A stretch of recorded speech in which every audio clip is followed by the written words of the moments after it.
లేకపోతే నార్మల్గా మనకి వీక్ అనిపించినప్పుడు, ఏ హెల్త్ ఇష్యూ లేకుండా కూడా కొన్నిసార్లు వీక్ అనిపిస్తుంది, లేకపోతే కాల్షియం, ఐరన్ డిఫిషియన్సీ, లేకపోతే విటమిన్ డిఫిషియన్సీ, ఇట్లా చాలా ఫేస్ చేస్తూ ఉంటాం కదా మనం. సో అట్లాంటి వాళ్ళు ఇట్లా ఈ సీడ్స్ అండ్ నట్స్ ఉంటుంది కదా, అది బ్రేక్ఫాస్ట్లో నైట్ ఈ బాదం కానీ, sunflower seeds, pumpkin seeds, dry dates, ఇంకా స్వీట్నెస్ కోసం అనమాట డ్రై డేట్స్, కొన్ని నువ్వులు, ఇంకా చియా సీడ్స్ కానీ, ఫ్లేక్ సీడ్స్, ఇవన్నీ నైట్ నానబెట్టేసుకొని మార్నింగ్ లేసి దాంట్లో ఒక ఏదైనా బనానా కానీ, యాపిల్ కానీ అట్లా ఫ్రూట్ వేసుకుని అయితే హెయిర్ లాస్ అట్లాంటివి చాలా తగ్గుతాయి.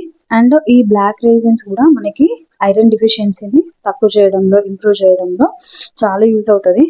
పిల్లలకు కూడా ఇప్పుడు కొత్త రీసెంట్గా ఇట్లా మెచ్యూర్ అయిన వాళ్ళు, ఎక్కువ బ్లీడింగ్ అవుతున్న లేడీస్ కానీ, వాళ్ళకి ఐరన్ డెఫిషియన్సీ ఉంటుంది కదా, ఇట్లా ఒక 6 to 8, ఒకవేళ వాళ్ళకి షుగర్ లేదు అని అనుకుంటే, షుగర్ ఉన్న వాళ్ళు మాత్రం కన్సల్ట్ చేయండి. ఏ ఇష్యూ లేదనుకున్న వాళ్ళు ఇట్లా ఒక 6 to 8 రైజిన్స్ని, బ్లాక్ గ్రేప్స్ని, బ్లాక్ డ్రై గ్రేప్స్ ఉంటాయి కదా, వాటిని నైట్ వాటర్లో నానబెట్టేసి మార్నింగ్ కొంచెం ఏదన్నా ఇట్లా ఏదైనా బ్రేక్ఫాస్ట్ చేసిన తర్వాత తీసుకోండి. చాలా బాగుంటుంది, హెల్త్కి కూడా చాలా మంచిది. వీక్లీ 3 times తీసుకోండి, బాగుంటుంది.